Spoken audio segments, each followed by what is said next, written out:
мен Жумар райондық электр тармактар ишканасында жетекчи болуп иштейм. Бизден Кызыл Сай, Чаек айылдын ылдый жагындагы сол тарабында Кызыл Сайдын башталышында шамал болуп, ошол жерлерде үйлөрдөн жана эме болгондо бизден зым үзүлгөндө үйлөрдүн абоненттерине, электр ортотмолорунан жанагы оборудованиялары күйгөн нерселер болуп тур. Эми бул чындап келгенде эки тараптын келишимде көрсөтүлгөн, эми ал катуу шамал болду. Катуу шамал жаан чачуу кыянда өтө биздин апор зым тиректерибизди алып кетти. Бактар кулап, зымдар үзүлдү. Анан эки тарап келишимде көрсөтүлгөн. Бул тууралуу биз деген метео станциядан да эми алдык, справкаларды алдык. 25 метр ышыктан катуу ылдам болгондон кийин биз уже жанагылар карталарга электр уже форс-мажорный учур биз эме кыла албай калды. Биз ал күнү район боюнча Минкуш айыл өкмөтү Жумар районуна 7-8 айыл өчтү. Бирок түнү менен электр энергияны камсыз кылдык. Анан бирок жанагындай баклады. Элдер болсо мына линияны алган бактарын тигип алышат, кырктырганча кырктырышпайт. Бул тууралуу дагы айтып атабыз, түшүндүрүп атабыз. Анан жанагы ошо Кызылдын жанагы кадрлар менен болгон көрүнүш бул бакылап кетип, линия үзүлүп, анан жогорку чыңалуулар болгон. Бул тууралуу бизге арыз мен кайрылды, анан териштүү иштер дагы жүрүп атат. Бирок ал учур ал күнү өзүңүздөр билгендей катуу шамалда болду, жаан чачында болду. Анан ошол тургундардын айтуусу боюнча эч кандай мамлекет тарабынан же сиздер тарабынан эч кандай жардам көрсөтүлбөйт. Бул жаратылыш кандай оор эмес болот, чрезвычайный ситуация болот. Биз тараптан эми иликтөөлөр жүрүп атат, бирок биз жактан жардам болбойт да. Эгерде ошол электр чыңалуусы аябай күч болгондо жалпы кетиш керек эле да. Бул жерден үйлөр тандалып алгандай, мындай бир үйдө бар болсо, бир үйдө күйгөн эмес, бир үйдүкү аман калган. Анан жаңы техникалары күйбөй, кийинки эски техникалары күйүп кеткен да. Ал боюнча бизде эми бул деген биринчи эле көрүнүш эмес.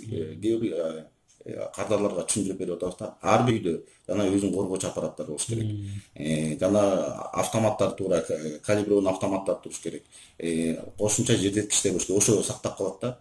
Анан ушул учурда кээ бир учурларда бизде үйүнө кымындай жанагындай эки зымды үйүнө чабыштырып алып, чайнегин коюп кетип калган, үйүнө замкание болгон учурда өзүңүздөр билесиздер, бул деген электр энергия ылдамдыкта да, биякта мисалы замкание болсо жүгүрүп барып жете албайбыз.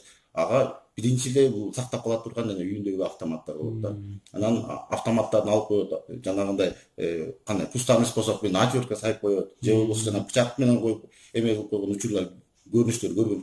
Ошондой кылып койгон учурда жанагы бир үй күйүп кетип, бир күйбөгөн ошондой да. Анан ошол окуя бир эле Кызыл Жылдыз айылында болгон жокпу? Башка айылдарда да бактар кулап линия болдубу же ошол эле Кызыл Жылдызда болдубу? Негизгиси ал күнү райондун бир 40% жеринде ушундай өчүрүлүү болду. Акыркысы кечинде саат 12:30 түнкү саат Минкушту электр энергия камсыз кылдык.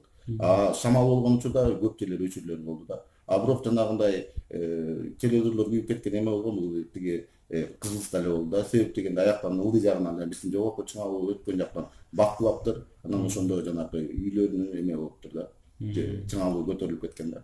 Акыркы суроом, ошол жанагы бир үй өрттөнүп кеткен жерде трансформатор коюлган да. Анан ал жер негизи трансформация боло элек жер болчу. Анан кайсы мыйзамга карап коюлду трансформатор? Эмнин негизинде макулдук менен коюлган? Бул жерде мыйзам бузуулук жокпу? Бул тууралуу бизде азыр деген бул Жумар району боюнча жанагындай трансформация боло элек деген орусча айтканда новостройка жаңы курулуштар бар. Жаңы курулуштарда бизде 14 жаңы ар бир айыл өкмөттө бар да. Ошонун бири ушу Кызылдын кире беришиндеги жаңы курулуштар. Бул жер трансформация действительно боло элек. Бул трансформаторду рест койгон эмес. Рест койгон, бирок рест эмес, айыл өкмөт чечим чыгарып берип, айыл өкмөт койду. Бул жанагы жергиликтүү кеңеште провон тарабынан жардам сурап, ошо долбоор менен келген трансформатор. Мен ушу метео станциянын начальниги Абдулла Бактыгүл. 22 күнү аба ырайы күн бүркөк болгон, катуу шамал болгон эмес.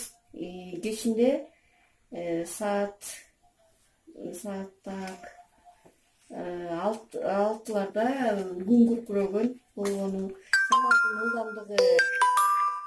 шамалдын ылдамдыгы 4 метр секунду болуптур. Болду. Андан башка эч кандай эме болгон эмес. Катуу шамал болгон эмес. Катуу шамал болгон жок. Катуу шамал эмесинде болду.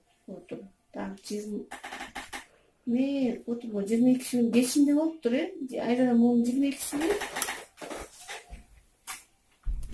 Жок, 24-үндө болуптур. 24-үндө катуу шамал болду.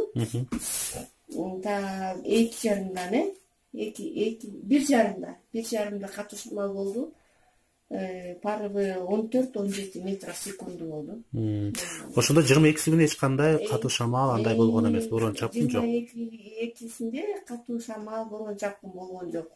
Болгону кечке маал гана күн күркүрөдү. Рахмат.